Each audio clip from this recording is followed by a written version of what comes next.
Hey guys, welcome back to the Nets, the home of unbiased views. This is a channel where we talk about cricket and football. Today we will be focusing on cricket, and with me is Arsh. Hi Arsh, welcome back.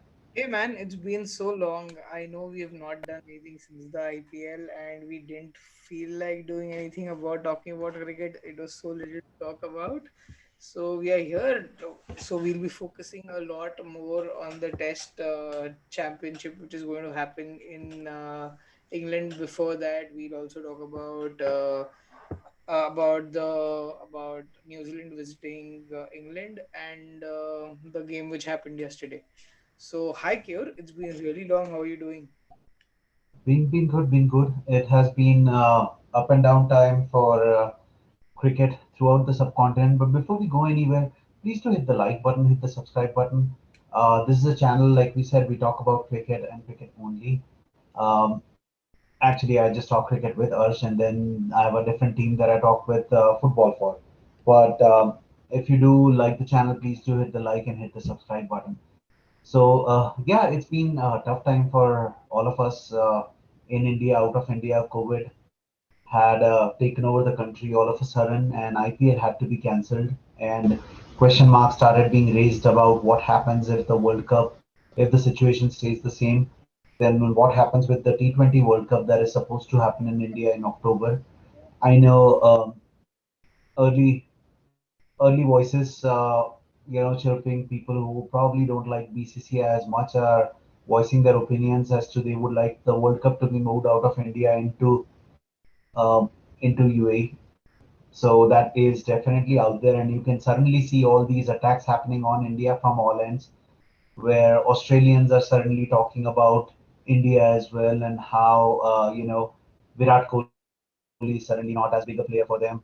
Kane Williamson is the better batsman, and all these things happening right before the World Test Championship. So it's a calculated attack on BCCI. I can say that.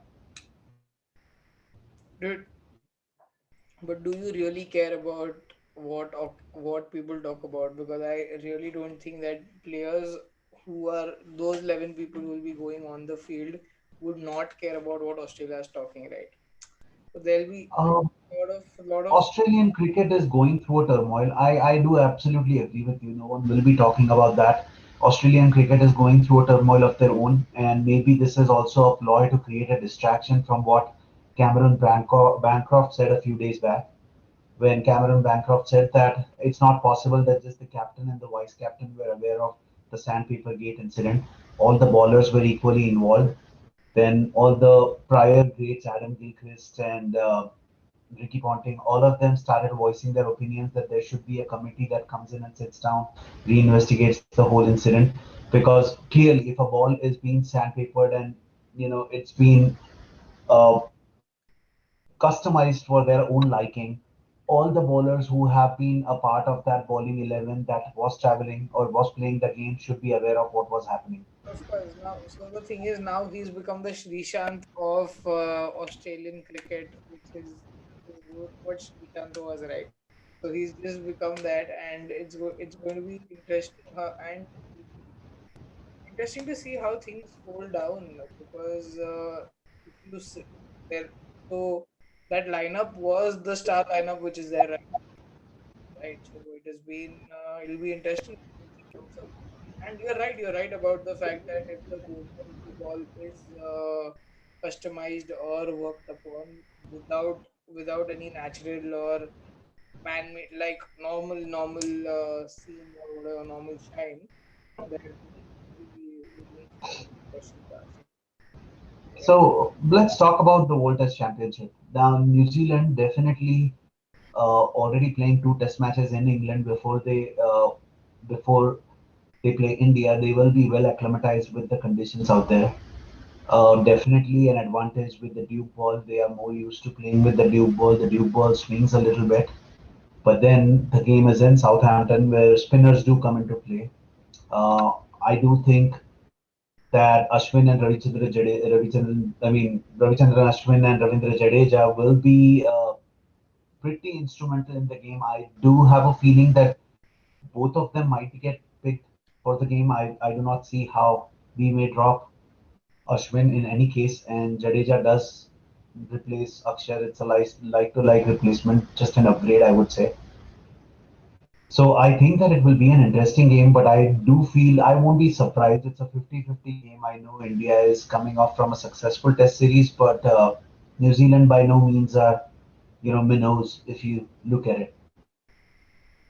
So They will get acclimatized. They will have Kane Williamson. They will have Henry Nichols, who's a brilliant batsman as well. He flies under the wings because Williamson gets noticed. even their bowling lineup is so good. It's one of the best bowling lineups that their seamers just come in and hit the deck like so hard, and it's so beautiful to see.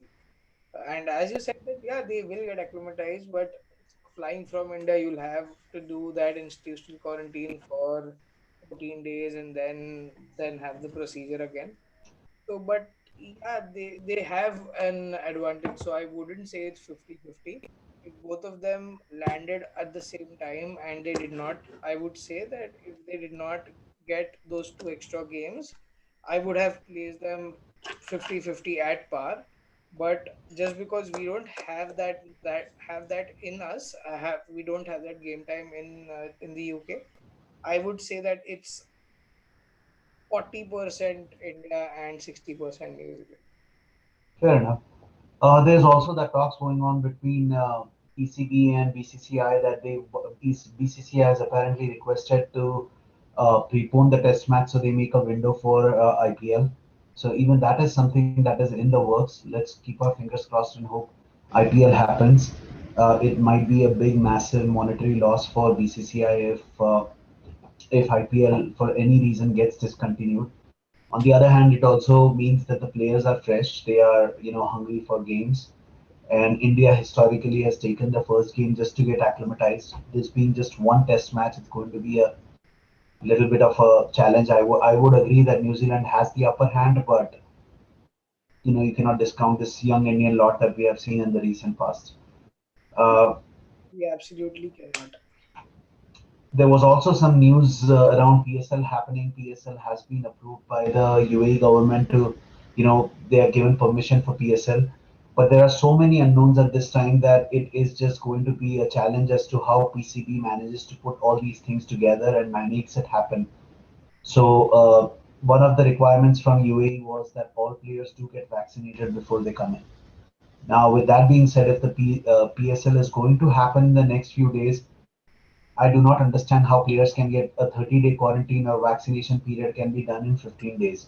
So there are just so many unknowns with PCB and with the way PCB is trying to make PSL happen in Pakistan. It's going to be a challenge. It's going to be fun watching how they make it happen. I am just intrigued as to how that even is possible.